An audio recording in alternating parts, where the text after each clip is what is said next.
Hello friends, यथार्थ Hindi education classes में आप सभी का स्वागत है।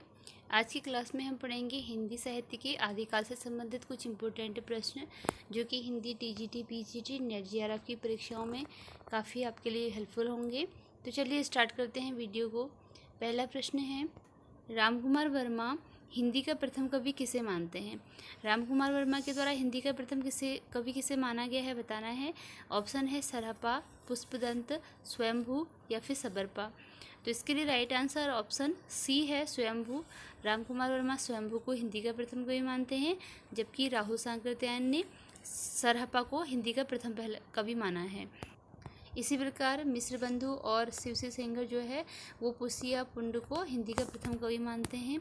तो अलग अलग विद्वानों के द्वारा अलग अलग कवियों को हिंदी का प्रथम कवि माना गया है और रामकुमार वर्मा के द्वारा स्वयंभू को हिंदी का प्रथम कवि माना गया है। इसके बाद अगला प्रश्न है, सिद्धों की रचनाओं को हिंदी काव्य धारा के नाम से किसने संग्रहित किया? अब आपको ये बताना है कि जो सिद्ध थे उनकी रचनाओं को हिंदी काव्य धारा के नाम से किसने संग्रहित किया है। इसके लिए राइट आंसर ऑप्शन ए है, राहुल सांकृत्यायन। राहुल सांकृत्यायन ने हिंदी काव्य धारा के नाम से सिद्धों की रचनाओं को संग्रहित किया है।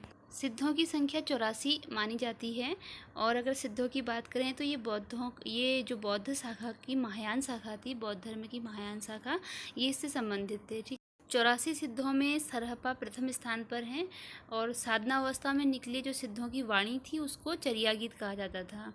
तो सिद्धों के विषय में जो पहली जानकारी हमें मिली वो ज्योतिरीश्वर ठाकुर की रचना वर्णरत्नाकर से प्राप्त होती है और सिद्ध साहित्य की रचनाएं जैसे दोहा कोश है, दोहा कोश की रचना सरहपा ने की है और चर्यापद है, इसकी रचना सबरपा द्वारा की गई है। इसके अतिरिक्त डोम्बिपा की रचनाएं हैं अक्षराद्वीपोपदेश और योगचर्या और डोम्बी गीतिका, ये डोम्बिपा की रचनाएं हैं। और पा जो इसमें शब्द लगता है ये आदरसूचक शब्द होता है। जो सिद्धों के पीछे पा शब्द है यह आदरसूचक शब्द लगता है। आदरसूचक शब्द जैसे सरहपा, डोम्बिपा, सबरपा, तो पा शब्द आदरसूचक शब्द माना जाता है। अगला प्रश्न है, आदिकाल के किस कवि ने खड़ी बोली में रचना की है? आपको बताना है कि इनमें से आदिकाल का कौन सा कवि है जिसने कि खड़ी बोली में रचना की है। तो इसके लिए राइट आंसर ऑप्शन ए है, अमीर खुसरो। अमीर खुसरो ने खड़ी बोली में रचनाएं की है। ठीक है, और अमीर खुसरो के द्वारा मुकरियाँ भी लिखी गई हैं, इनके द्वारा कुछ कहावतें भी लिखी गई हैं। तो इसके साथ अगला प्रश्न देखते हैं। अगला प्रश्न है, प्रत्येक देश का साहित्य वहाँ की जनता की चित्तवृत्ति का संचित प्रतिबिंब होता है, यह कथन किसका है? आपको एक कथन दिया गया है, बताना है कि यह कथन किसका है। प्रत्येक देश का साहित्य वहाँ की जनता की चित्तवृत्ति का संचित प्रतिबिंब होता है, यह एक प्रसिद्ध कथन है। आपको इसके कथन किसने कहा है यह बताना है। ऑप्शन है हजारी प्रसाद द्विवेदी, महावीर प्रसाद द्विवेदी, आचार्य रामचंद्र शुक्ल या फिर नगेंद्र।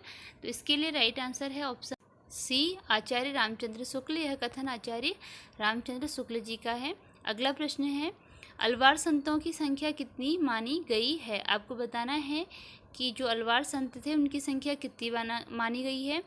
ऑप्शन ए है 10, बी है 12, सी है 15 और डी है 11।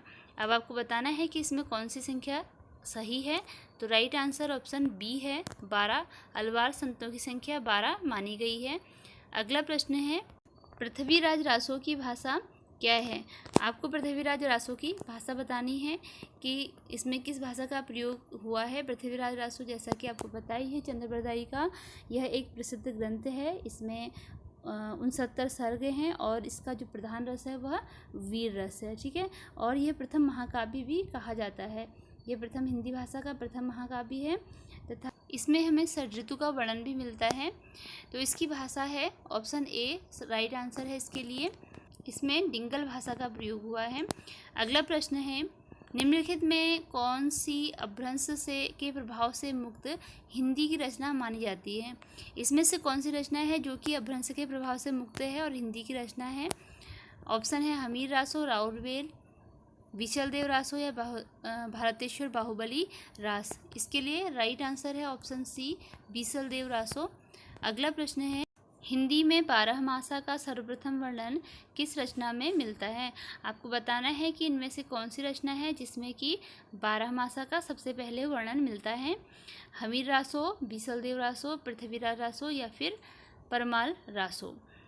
तो राइट आंसर बताना है। इसके लिए राइट आंसर है ऑप्शन बी, बीसलदेव रासो। बीसलदेव रासो में सबसे पहले बारहमासा का वर्णन मिलता है।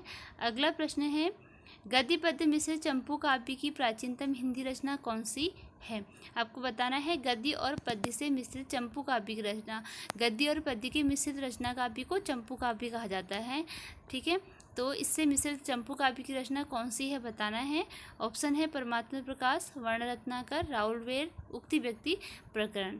इसमें से कौन सा आंसर सही है बताना है। इसके लिए राइट आंसर ऑप्शन सी है, राउलवेर है। राउलवेर सबसे प्राचीनतम हिंदी का चंपू काव्य है। अगला प्रश्न है, राउलवेल में कितनी बोलियों का चित्रण मिलता है? आपको बताना है कि जो राउलवेल रचना है उसमें कितनी बोलियों का वर्णन मिलता है।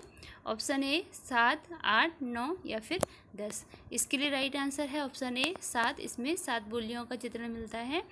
इसी के साथ वीडियो एंड होती है। अगर आपको क्वेश्चन पसंद आए हों तो वीडियो को लाइक, शेयर और चैनल को सब्सक्राइब जरूर कीजिएगा। Thanks for watching, keep studying.